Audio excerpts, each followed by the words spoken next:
गुलाम नबी आज़ाद साहब ने जो पार्लियामेंट में 4 घंटा ज़मीन पे बैठकर 40 साल के बाद रियासत जम्मू कश्मीर के लोगों को अपना हक जो 4 अगस्त 2019 को वापस लिया गया, वो उस हकीकतमंदाना तरीके से, वो बाइज़्ज़त तरीके से वो हक हमको वापस दिया जाए, रियासत को स्टेटहुड दिया जाए। ये कहते हैं कि हम रियासत को स्टेटहुड वापस देंगे, कब देंगे?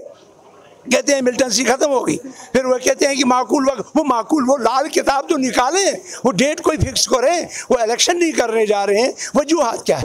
गुलाम नबी आज़ाद जी की रेजिग्नेशन के बाद में जो है आपने देखा कि एक झड़ी जो है वो यहाँ पर रेजिग्नेशंस की जो है वो लग चुकी है। तो ज़्यादा बातचीत करने के लिए हमारे साथ जीएम सरूरी जी हैं, से बात करते हैं। सर, जिस तरह से उन्होंने रेजिग्नेशन दिया उसी के बाद आपने देखा कि यहाँ पर सब ने रेजिग्नेशन दिया, जितने भी कांग्रेसी लीडर्स हुआ करते थे, अब यानी उन्होंने रेजिग्नेशन दे दिया।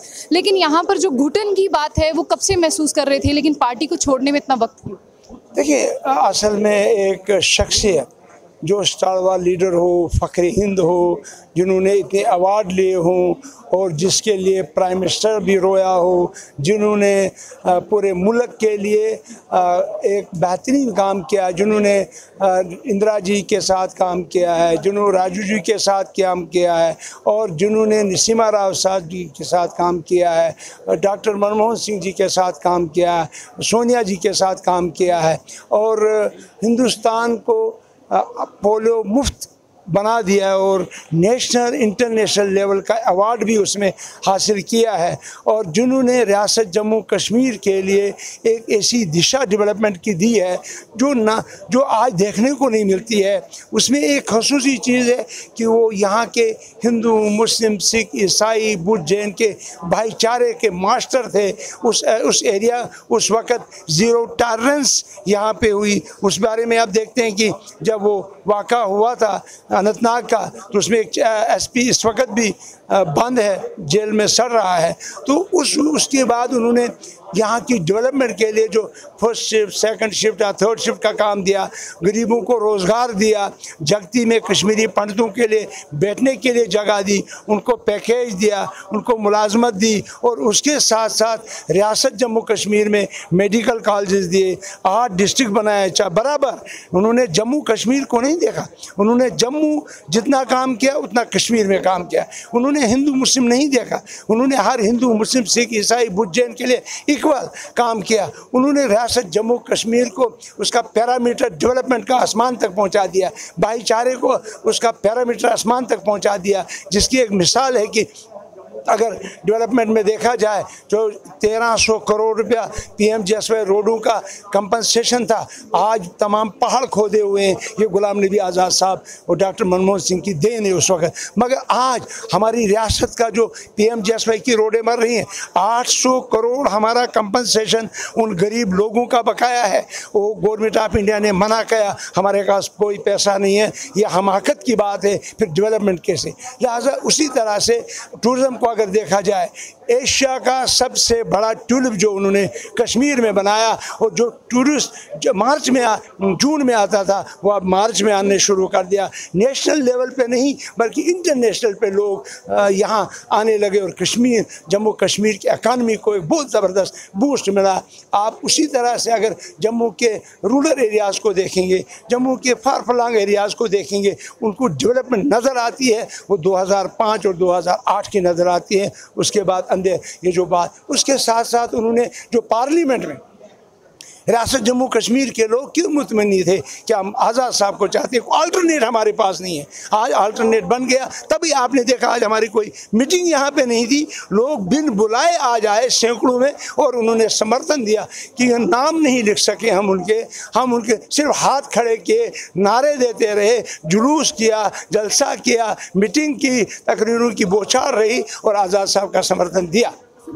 जब से प्रधानमंत्री मोदी ने उनके लिए आंसू बहाए थे, तो अभी जो कांग्रेसी बच गए हैं अपनी पार्टी में, वो ये कह रहे हैं कि ये पहले से ही जो है हाथ मिला चुके थे, तो अब ये जो नई पार्टी बनने जा रही है ये बीजेपी की ही B और D टीम होगी। देखिए, उसको भी 1-1.5 साल होगा, लगभग साल।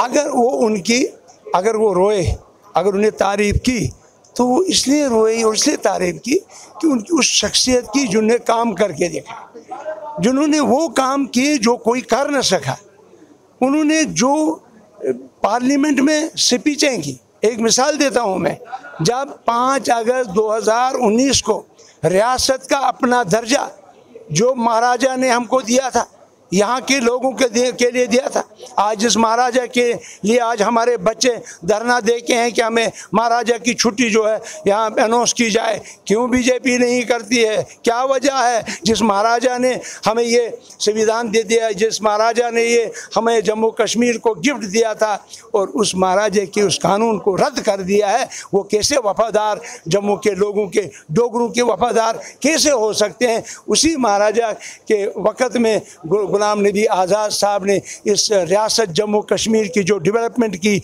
यहाँ का जो निज़ाम बदल दिया, उन्होंने वो निज़ाम बदल दिया इस तरीके डेवलपमेंट की वजह से। हॉस्पिटल देखिए यहाँ उनकी वजह से, डिस्ट्रिक्ट देखिए यहाँ उनकी वजह से, रोडें देखिए आप उनकी वजह से, यहाँ हज हाउस बना उनकी वजह, नेशनल इंटरनेशनल लेवल के पेपर्स हाजियों को मिलते हैं। यहाँ यात्री भवन देखिए, जहाँ बैंक भी वहीं पे है, पुलिस भी वहीं पे है और हर चीज़ 10,000 लोगों को बैठने की जगह है। अगर देखेंगे तो जगती में, ये तो कहते हैं हम कश्मीरी पंडितों के वफादार हैं, अगर वफादार है वो गुलाम नबी आज़ाद है, जिसने पंडितों को जगती में अरबों रुपये का वो जगह दी, जहां वो अपने तन को छुपाए हुए हैं। उनको 3,000 नौकरियां दी, उसके बाद नौकरी इन्हें 2,000 नौकरियों का ऐलान किया था। कहाँ है वो नौकरियाँ? उन्होंने 15,000 जनजीवन योजना के लिए कहा था, कहाँ है? वो सारा झूठ है। आप कहते हैं हमने 2,000 रुपये हर व्यक्ति को किसान का देते हैं। हमारा केरोसिन ऑयल राशन कार्ड से कट गया और हम जो कि 15 रुपये लीटर आज 90 रुपये बाजार से लेना पड़ता। हमारा राशन 35 किलो था, आज गरीब आवाम को 5 किलो राशन मिलता है। मैं परसों मड़वा वड़ोन में गया, वहाँ के लोग फाका कृषि के शिकार हैं, जिनको उस जगह पे कोई फसल नहीं बनती है, उनको 35 किलो चाहिए था, बल्कि कांग्रेस सरकार ने 50 किलो दिया था। रिहैबिलिटेशन का काम स्टेट में नहीं हो रहा है।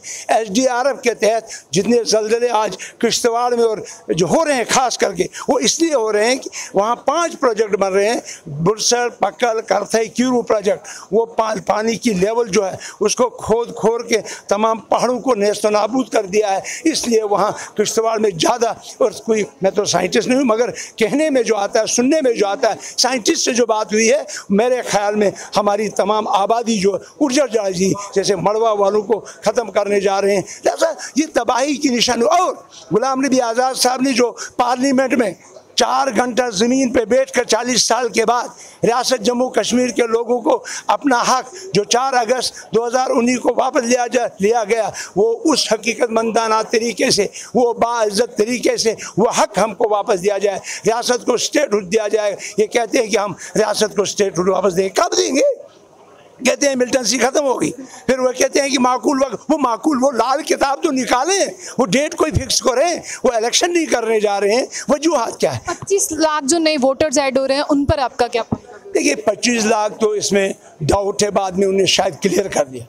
उनने कहा था जो शख्स रियासत जम्मू कश्मीर का डोमिसाइल जिसके पास हो और उस डोमिसाइल में वो वहाँ अपना नाम कटवाए और वहाँ कटाने के बाद यहाँ ना नंबर अपना भरे, वो कौन है?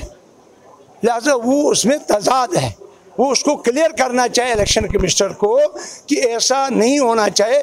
इससे जम्मू कश्मीर की, या तो आप डेमोग्राफी को चेंज करना चाहते हैं या कि जम्मू कश्मीर में इलेक्शन जो है वो फ्लॉप करना चाहते हैं, इसकी हम मजम्मत करें।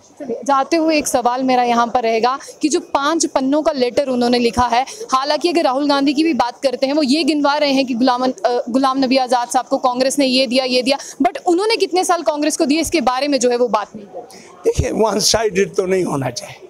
गुलाम नबी आज़ाद साहब वो शख्सियत हैं जिन्होंने इंदिरा जी से काम किया, जिन्होंने जेल काटी है। जब इंदिरा जी का वो जो उन्होंने उस वक़्त गवर्नमेंट गई थी और उन्हें इमरजेंसी लागू की थी, जब उस वक़्त गुलाम नबी आज़ाद थे, जो उनके जुलूस में वो नई दिल्ली में जुलूस निकाला, उसके बाद उनको अंदर रखा, कईयों को 7 दिन के बाद निकाला और गुलाम नबी आज़ाद साहब 1 महीने से ज़्यादा जेल में रहे।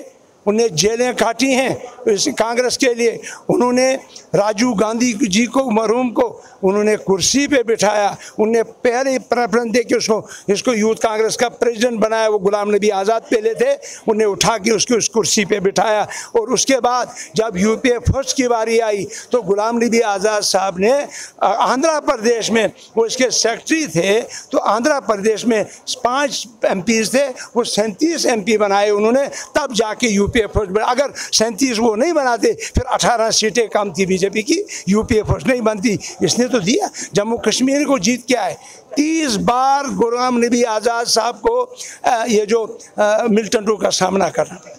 30 बार उन पे फायरिंग हुई है, उन पे अटैक्स हुए हैं, और उनका एक बॉडीगार्ड वो उसमें मुलव्वस था, जो जबकि होम मिनिस्टर ने, जो उस वक्त कांग्रेस का होम मिनिस्टर था, उस होम मिनिस्टर ने इनको Z+ सिक्योरिटी दी। और उस वक्त लिखा है कि इसको सिक्योरिटी दायरे से बाहर नहीं रह सकते हैं, इसलिए आज कोठी भी उनको, उस पर भी सवाल। भाई इसकी जान को खतरा है। इसने पंजाब में देखिए क्या किया, पंजाब में उनके साथ इतने अटैक हुए, उसके बाद वहाँ गवर्नमेंट लाई और उसको Z सिक्योरिटी देने के आपने कांग्रेस वालों ने तो दी ना।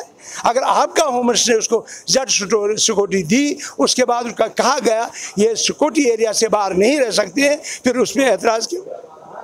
शुक्रिया। तो ये थे GM सरूरी जी हमारे साथ, और साफ तौर पर जो बातचीत हुई है वो इसलिए बातचीत हुई है कि 4 सितंबर को यहाँ पर जो है वो क्या पार्टी लॉन्च होने वाली है, और साथ ही साथ उनका क्या कुछ रहने वाला है वो जो है आने वाले वक्त में आपको बताएंगे। लेकिन फिलहाल आपको यही बता दें कि यहाँ पर जो है गुलाम नबी आज़ाद साहब के जितने भी चाहने वाले हैं वो बहुत उत्साहित हैं कि उनकी जो नई पार्टी है वो कब लॉन्च होने वाली है, उसका नाम क्या रहेगा, कौन कौन से लोग जो है उनके साथ जुड़ेंगे। तो ऐसी और भी अपडेट्स के लिए देखते रहिए जो बुलेटिन। आशिया खान से, अल्लाह हाफ़िज़।